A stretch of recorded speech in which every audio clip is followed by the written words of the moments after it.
This is the Perfect Pup Podcast, helping you build a better relationship with your pup, presented by Pupford. Hello, pup parents, and welcome to today's episode of the Perfect Pup Podcast. My name is Devin. This is a bittersweet episode for me. It's going to be the last episode, at least for the foreseeable future, for the Perfect Pup Podcast. I'll talk more about that at the end, but when I knew that this was going to be the last episode, I thought a lot about what would I want to be the final takeaway. And in today's day and age, with so many competing opinions and discord and conversations around what techniques or what methods or what tools and what to do and what not to do with our dogs and what might hurt them and what might help them, it can be really challenging. There's so much noise. And you can say that about everything, but I feel like specifically in the dog world, trying to be a pup parent, there's so many competing opinions. There's a lot to know. And I wanted to dive into training the dog in front of you and what that means to me. And I'm going to give you a few questions that hopefully will help you remember this principle and better be able to raise a well-mannered dog and help your dog live a enriched and happy life. So let's get right into it. So when we talk about train the dog in front of you, this phrase and ideology has been around for quite a while, but it was definitely popularized by Denise Fenzi. She wrote a book with the title Train the Dog in Front of You. We'll include a link. You can check it out. Basically, when I think about training the dog in front of you, to me, it comes down to drowning out the noise, competing opinions, and various techniques and ideas in training, and just instead focusing on what your specific dog needs at a specific moment in time.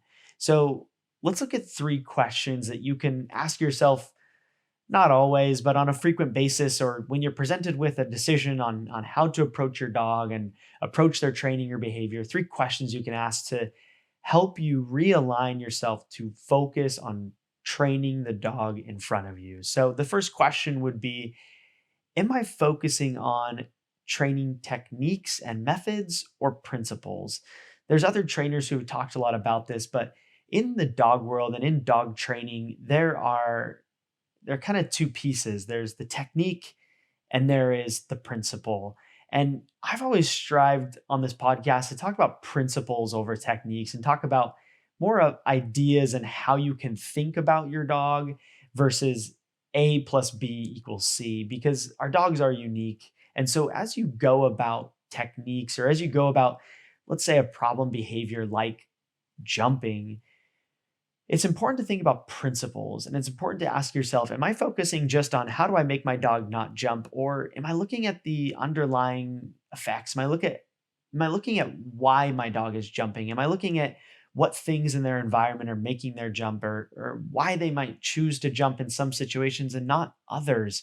When we get hung up on techniques, it often turns into much more of like a writ presentation where we're thinking, again, A plus B equals C. My dog has to do this, to do this, to do this. And while techniques matter in the finite details, it's important to think about the principles. And what I mean by this as well is learning about how our dogs learn is, in most instances, more valuable than learning how to teach a specific behavior. And what do I mean by that is, learning about what desensitization actually is, understanding operant conditioning and the 4 quadrants of learning, and what positive reinforcement really means and what negative punishment really means, and the different pieces, and understanding how classical conditioning works and how our dogs actually learn. When we focus in on that, it can help us kind of zoom out from the specific challenges or problems and find principles and ideas on how to more effectively teach and train the dog in front of us.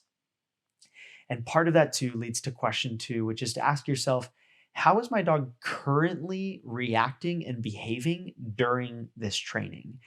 Our dogs are constantly giving off cues and signals to us as to how they're feeling, how they are comprehending the world around them, and how they are understanding what is being asked of them.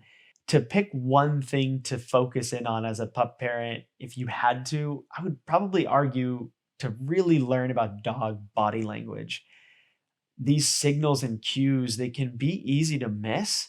And if we miss them, if we're not looking at and really trying to feel and understand and empathize with what our dog is experiencing in that moment, we might do training things that just don't work best for our dog. The prime example I have of this is I have two dogs. They're biological sisters. They've had all but the same upbringing, but the way we have learned to approach their training is very different. And while it can vary in each moment, my dog Scout she is more on the kind of nervous and sometimes anxious and unsure side of that spectrum. And because of that, we have changed our training to be, when something goes wrong, it's less of, hey, we need a correction or we need a stern voice. It's backing up and giving more explanation and giving more opportunities and maybe breaking it down into more bite-sized chunks so that the nerves and the shyness and the maybe feelings of overwhelm don't happen as much. Whereas my dog Sunny, on the other hand, she responds better to a little bit of sternness and a little bit of, quick corrections, even if it's just verbal when things are not doing when she's not doing what is expected of her, or when we are training something and she maybe doesn't go quite as we had hoped for. It's really tuning into each dog and watching them individually and saying, you know what, yesterday we worked on this behavior and this technique we tried worked well, but today it's not. And being flexible and being willing to change. So again, asking yourself, what is my dog currently feeling in this exact moment? And that leads to the third question, which is, am I trying to teach something in a way or through a technique that I strongly believe in or think is right? Or am I trying to help my dog learn most effectively for them? More often than not, our inability to teach our dogs comes down to our own stubbornness and our own inability to make changes or to try things that we haven't previously tried.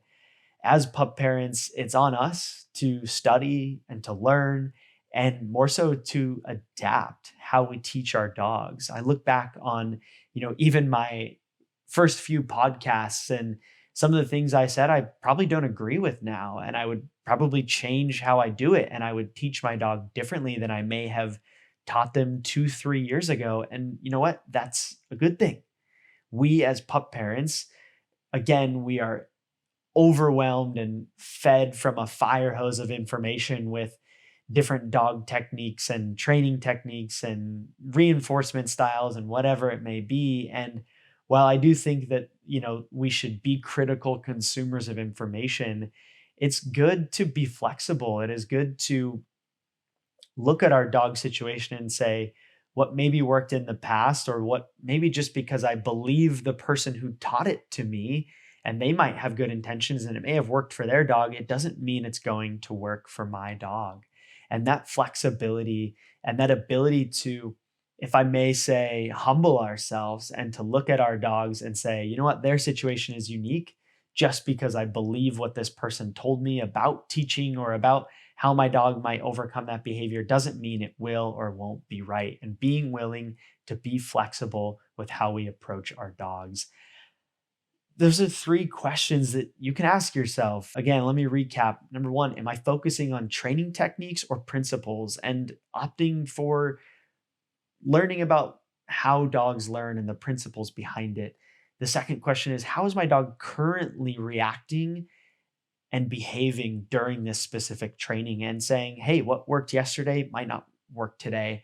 And on a similar vein, that third question of, am I trying to teach in a way that I believe or that I have strong feelings about, or am I looking for what's most effective for my dog's specific situations?